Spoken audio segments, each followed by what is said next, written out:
गांव के संपन्न परिवार में सुनीता की शादी रमेश से हुई। सुनीता दिखने में सुंदर थी, लेकिन बहुत लालची और चालाक भी। शादी के बाद उसने तुरंत अपने इरादे दिखाने शुरू कर दिए।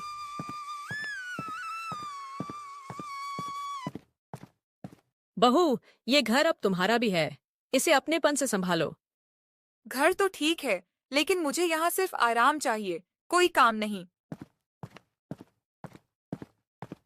सुनीता दिन भर आराम करती और घर के कामों से बचती। जब शारदा उसे कुछ करने के लिए कहती तो बहाने बनाती। सुनीता, जरा रसोई में मदद कर दो। माँ जी, मेरी तबीयत ठीक नहीं लग रही, सिर में दर्द है। लेकिन जैसे ही कोई गहने या पैसे देने की बात होती, सुनीता तुरंत उठ खड़ी होती। एक दिन सुनीता ने रमेश से जिद की कि उसे शहर में नया गहना चाहिए। सुनिए, मुझे नया हार चाहिए। पड़ोस वाली कमला के पास कितना अच्छा हार है। लेकिन सुनीता, हमारी आर्थिक स्थिति अभी ऐसी नहीं कि हम महंगे गहने खरीदें। आप मुझसे प्यार ही नहीं करते। रमेश उसकी जिद के आगे हार जाता और कर्ज लेकर भी सुनीता की इच्छाएं पूरी करता। शारदा को समझ में आ गया कि बहू सिर्फ लालची नहीं, बल्कि बहुत चालाक भी है। उसने सुनीता को सबक सिखाने की ठानी। इस बहू को सिर्फ आराम और पैसा चाहिए, अब इसे समझाने का समय आ गया है। एक दिन शारदा ने सुनीता के सामने पैसे रखने का नाटक किया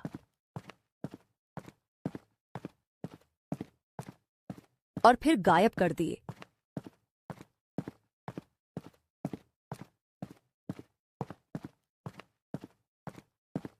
माँ जी, आपने जो पैसे रखे थे वो कहाँ गए? अरे, पैसे भी उन्हीं के पास जाते हैं जो मेहनत करना जानते हैं। जो मेहनत नहीं करते, उनके पास पैसा नहीं टिकता।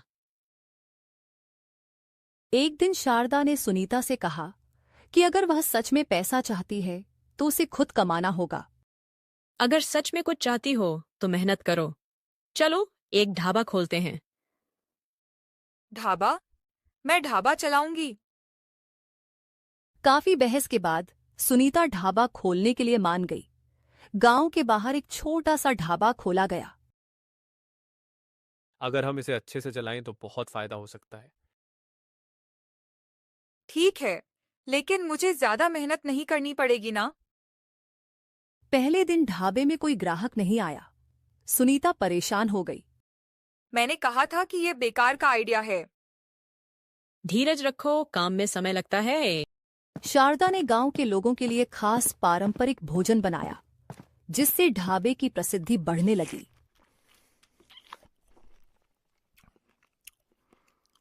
वाह, ऐसा स्वाद कहीं नहीं मिला। अब तो हम रोज आएंगे। धीरे धीरे ढाबे की लोकप्रियता बढ़ने लगी। अब ढाबा धीरे धीरे चलने लगा था, लेकिन सुनीता अब भी पूरी तरह मेहनत करने को तैयार नहीं थी। वह ज्यादा से ज्यादा पैसा कमाने के लिए जल्दबाजी करने लगी। हमें और महंगे आइटम्स जोड़ने चाहिए ताकि ज्यादा मुनाफा हो। गुणवत्ता से समझौता मत करो, वरना ग्राहक दूर हो जाएंगे। सुनीता ने बिना सोचे समझे कुछ सस्ते और घटिया सामान का इस्तेमाल शुरू कर दिया, जिससे ग्राहकों की शिकायतें आने लगी। पहले का स्वाद अब नहीं रहा, खाना अच्छा नहीं लग रहा। सुनीता, ये क्या कर दिया तुमने? शारदा ने सुनीता को फिर से समझाया कि धैर्य और गुणवत्ता ही व्यवसाय को आगे ले जाते हैं। बेटा, ग्राहक ही हमारी असली पूंजी हैं। अगर वे खुश रहेंगे तो हमारा व्यापार भी बढ़ेगा। सुनीता को अपनी गलती का एहसास हुआ और उसने सुधार करने का फैसला किया।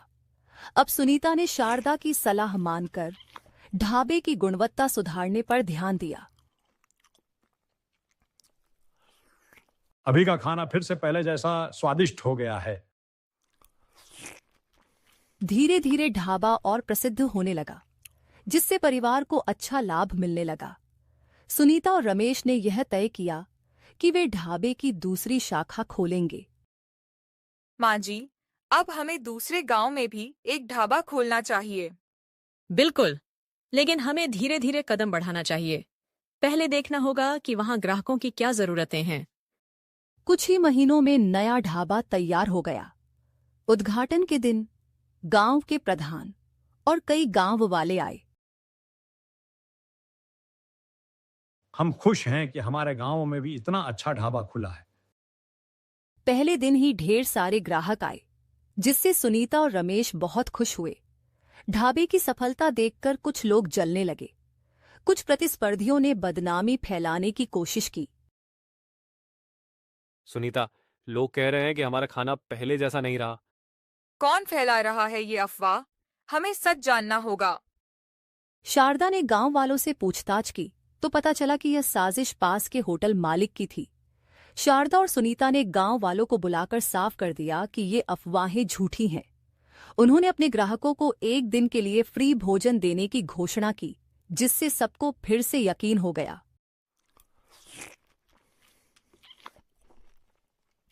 हमें मालूम था कि ये सिर्फ जलन की बात है। यहाँ का खाना हमेशा सबसे अच्छा रहेगा। जल्द ही साजिश करने वाले बेनकाब हो गए और सुनीता के ढाबे की प्रतिष्ठा और भी बढ़ गई। सच्चाई की जीत हमेशा होती है और मेहनत करने वाले कभी हारते नहीं। ढाबे की लोकप्रियता बढ़ती गई और रमेश ने सुझाव दिया कि वे और गांवों में भी ढाबे खोलें। अब हमें शहर में भी अपनी शाखा खोलने पर विचार करना चाहिए। हाँ, लेकिन यह बहुत बड़ी जिम्मेदारी होगी। शहर में प्रतिस्पर्धा बहुत थी।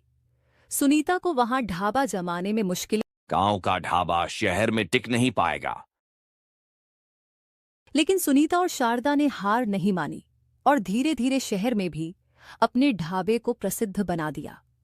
अब उनके ढाबों की श्रृंखला पूरे जिले में फैल चुकी थी। मेहनत और ईमानदारी से ही असली सफलता मिलती है। वह सच में माँ जी, आपने जो सिखाया उसी से यह सब संभव हुआ। ढाबे की शुरुआत में सफलता के बावजूद कुछ समय बाद ढाबे की स्थिति खराब होने लगी। प्रतिस्पर्धा बढ़ी और ग्राहक कम होने लगे। सुनीता और रमेश को बड़ा झटका लगा। हमने सब कुछ किया, फिर भी क्यों ढाबा बंद हो गया? सभी संघर्षों के बावजूद यह ढाबा अब नहीं चल पा रहा है। शायद हमें कुछ नया करना चाहिए।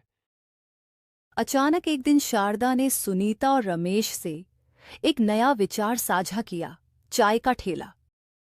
सुनिए, ढाबा नहीं चला, लेकिन चाय का ठेला लगाना एक अच्छा विचार हो सकता है। छोटे स्तर पर शुरू करते हैं और धीरे धीरे बढ़ाते हैं। चाय? क्या सच में? हाँ, चाय और स्नैक्स हमेशा लोकप्रिय रहते हैं। इसे छोटे स्तर पर शुरू करें और अगर ये सफल हुआ तो हम फिर से बड़ेदा सोच सकते हैं। चाय के ठेले का शुरुआत हुआ। छोटे से ठेले पर चाय, बिस्किट और नमकीन बेचने की योजना बनाई गई। यह हमें एक नई दिशा में ले जाएगा। शुरुआत छोटे से होगी, लेकिन अगर हम सही काम करें तो तरक्की कर सकते हैं।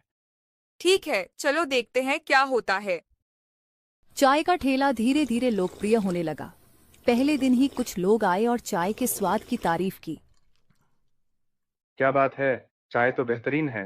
अब से यहीं पीने आऊंगा। सुनीता और रमेश को विश्वास होने लगा कि यह सही कदम है। ठेले के व्यापार में उछाल आने लगा। अधिक ग्राहक आने लगे और सुनीता ने ठेले का विस्तार करने की योजना बनाई। हमें चाय की क्वालिटी और भी बेहतरीन करनी चाहिए। साथ ही स्नैक्स भी बढ़ाने चाहिए। हाँ, अगर हम बेहतर सेवा देंगे तो ग्राहक और बढ़ेंगे। ठेले का व्यवसाय बढ़ते हुए एक पहुंच गया, जहां रोज की मेहनत से ग्राहकों की संख्या तो बढ़ी, लेकिन कुछ समय बाद ठेले के स्थान पर जमीन की कीमत बढ़ने लगी। अब सुनीता को एक और चुनौती का सामना करना पड़ा। यहाँ तो जगह महंगी हो रही है। क्या अब हमें कहीं और स्थान मिल पाएगा? नए स्थान पर जाने से नहीं डरना चाहिए। अगर हमें आगे बढ़ना है तो हमें जगह का सही इस्तेमाल करना होगा। सुनीता और रमेश ने अपनी मेहनत और बुद्धिमत्ता से नए स्थान पर चाय का ठेला लगाना शुरू किया, जहां और अधिक लोग आ सकते थे। यहाँ से हमारे लिए नई राह खुलने वाली है। यह सही कदम था। अब हमें अपनी चाय और स्नैक्स की क्वालिटी और बेहतर करनी होगी। अब चाय का ठेला ग्राहकों के बीच में एक लोकप्रिय जगह बन चुका था। हर दिन ग्राहकों का आना जाना बढ़ गया और सुनीता ने ग्राहकों के विश्वास को बनाए रखने के लिए कुछ नई रणनीतियां बनाई। क्या बात है, चाय तो बेहतरीन है, अब से यहीं पीने आऊंगा। धन्यवाद। हम हमेशा अच्छी क्वालिटी का ध्यान रखेंगे। चाय के ठेले ने सुनीता और रमेश को एक नई पहचान दी। अब यह चाय का ठेला सिर्फ एक ठेला नहीं था, बल्कि एक ब्रांड बन चुका था। लोग उसे उनके स्वाद और गुणवत्ता के लिए जानते थे। हमने जो ठेला शुरू किया था वह अब एक ब्रांड बन गया है। वो हाँ, अब हमें सिर्फ मेहनत पर ध्यान देना है। चाय का ठेला अब और जगहों पर फैलने लगा।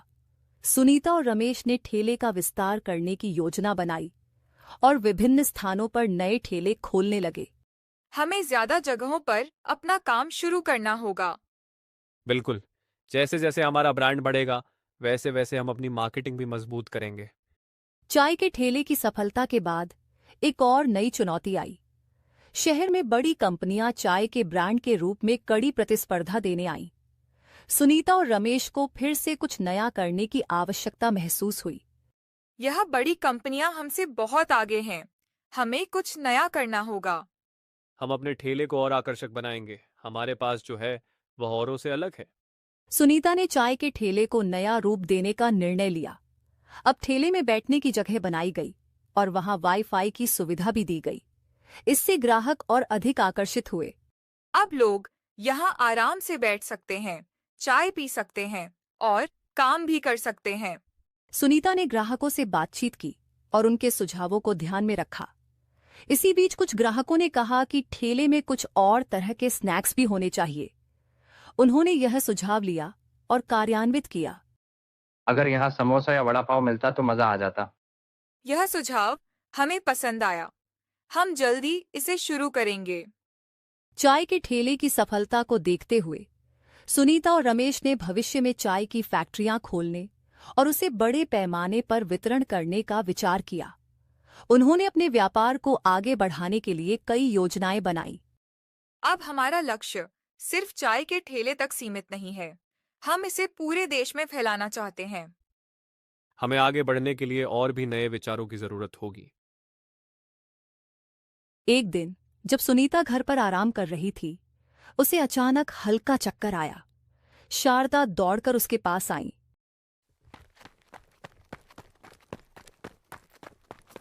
सुनीता, तू ठीक तो है ना? आजकल तुझे बार बार कमजोरी क्यों लग रही है? माँ जी, लगता है चाय के ठेले की मेहनत अब मुझसे नहीं संभल रही। अरे मेहनत तो हम दोनों कर रहे हैं, फिर कमजोरी सिर्फ तुम्हें क्यों लग रही है? शारदा को कुछ शक हुआ और उन्होंने सुनीता से डॉक्टर से मिलने का आग्रह किया। डॉक्टर के पास जाने के बाद जब सुनीता और रमेश घर लौटे तो दोनों के चेहरे पर एक अलग ही खुशी थी। शारदा ने तुरंत पूछा, क्या हुआ? क्या कहा डॉक्टर ने? माँ जी, हमारे परिवार में जल्द ही नन्हे मेहमान आने वाले हैं। और नन्हे मेहमान भी एक नहीं बल्कि दो। हमें जुड़वा बच्चे होने वाले हैं। शारदा यह सुनते ही फूली नहीं समाई। अरे वाह, यह तो सबसे बड़ी खुशी की खबर है। समय बीतता गया और पूरा परिवार जुड़वाओं बच्चों के स्वागत की तैयारियों में लग गया। चाय का ठेला अब एक अच्छी दुकान में बदल चुका था और उसका विस्तार भी हो गया था। एक दिन जब सुनीता अपने ठेले के काम का जायजा लेने गई तो रमेश ने उसे रोक दिया। अब काम तुम्हें नहीं करना है, बस आराम करो। बच्चे आने वाले हैं, तुम्हें अपनी सेहत का ध्यान रखना होगा। अरे, मैं आराम से बैठकर कैसे रह सकती हूँ? मेरा ठेला मेरा सपना था। बिल्कुल सही कहा, लेकिन अब तुम्हारा सबसे बड़ा सपना तुम्हारे बच्चे हैं और उनके लिए तुम्हें खुद का ख्याल रखना होगा। आखिरकार सुनीता मान गई और घर पर ही आराम करने लगी। आखिर वो दिन आ ही गया जब घर में खुशियों की किलकारियां गूंजने वाली थीं। अस्पताल में सभी बेसब्री से इंतजार कर रहे थे। थोड़ी देर बाद नर्स बाहर आई और मुस्कुराते हुए बोली,